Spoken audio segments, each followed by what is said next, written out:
This whole thing didn't start as beef, it didn't start as jealousy, and it definitely didn't start as some random courtside moment. What people are watching unfold right now is a slow power shift that's been building quietly for a long time, and one move finally cracked it wide open. At first, it looked simple. Glorilla pops up courtside with Brandon Ingram, matching fits, relaxed energy, very soft launch coded. Fans loved it. The internet framed it as a glow-up moment, like she'd entered a new chapter and was enjoying the spotlight without trying too hard. Nothing felt forced, nothing felt messy. It looked like the kind of public appearance that comes and goes without consequences. But that was the last moment this stayed harmless, because the timing wasn't random. Around the same period, Megan Thee Stallion had been doing the exact same thing. Same courtside visibility, same supportive partner energy, same public framing. And when two women at that level start occupying the same visual space, people don't read it as coincidence. They read it as competition. Even if neither side says a word, the comparison machine turns on instantly. And once that happens, perception matters more than intent. What made it uncomfortable wasn't the appearance itself, it was the mirroring. Fans started asking quiet questions. Is this intentional? Is someone trying to send a message without saying it out loud? Because in this industry, repeating someone's public move isn't just imitation, it's positioning. And that's where things shifted from cute to tense. Especially when you rewind and realize these two weren't always distant. Not that long ago, Glorilla was opening for Megan's tour. They were publicly close, supportive, matching energy. That big sister, little sister dynamic felt real. Megan was the co-sign people dream about. Glorilla was the rising star benefiting from that proximity. Everything about their relationship suggested alignment, not rivalry, which is why the sudden coldness didn't make sense at first. But the first real crack wasn't loud, it was quiet. Glorilla reposted a Tory Lanez track, a small move, something that might have meant nothing to her, but context matters. And in Megan's world, that wasn't neutral. It crossed an invisible line. The unfollow came fast and it said everything without a single statement being released. In this industry, unfollowing isn't petty, it's declarative, it's a boundary. And once that line was drawn, there was no going back to how things were. From that point on, nothing was accidental anymore. That's why when Glorilla started working with Megan's former stylist, people didn't see it as a business decision.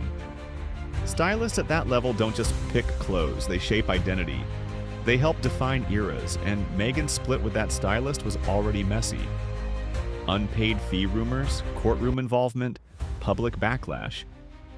That relationship didn't end cleanly, so when Glorilla linked up with him, fans didn't ask if she knew the history. They assumed she did.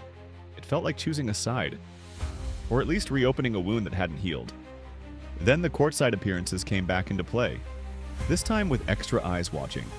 Side-by-side screenshots started circulating. Outfit comparisons, pose breakdowns, timeline overlaps. What should have stayed fan chatter started getting louder because now stylists were speaking up too. Subtle shade, defensive comments, little "we were here first" energy. And once the teams start talking, the situation stops being about fashion or appearances. It becomes about ownership of the spotlight. That's when the internet stopped speculating and started picking sides. And then came the move that changed the tone completely. Glorilla liked a tweet claiming she'd outsold Megan by a small margin. The number itself didn't matter. 5,000 units isn't a landslide. But the message was loud. That like wasn't accidental. It wasn't fan engagement, it was acknowledgement.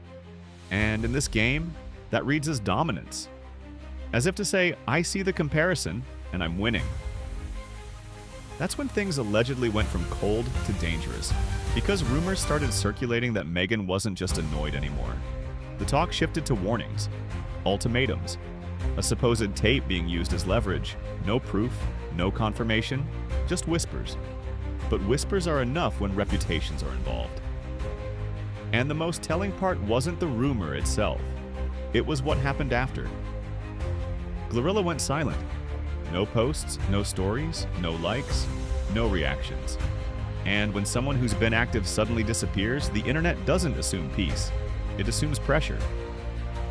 Silence becomes a statement whether you want it to or not. Fans started reading into everything. Old clips, old photos, old comments involving her label boss. Gifts that once looked generous now looked complicated. A Maybach, a high-end watch. Support that blurred into something harder to define. That's where Brandon Ingram comes back into the picture. Because if you're in his position, none of this feels distant. You're not watching a storyline. You're inside it. Rumors about your partner's past. Industry politics you didn't sign up for. A label boss whose presence feels louder than business. Anyone would pause. Anyone would reassess. And the irony here is hard to ignore. Megan has lived this. She's been on the receiving end of public speculation, of past relationships colliding with present ones, of narratives spiraling out of control. And now she's allegedly holding the leverage in a situation that mirrors her own history. That's why this doesn't feel random. It feels cyclical. What started as a courtside appearance has turned into a full-scale power struggle. Not over men, not over outfits, but over control.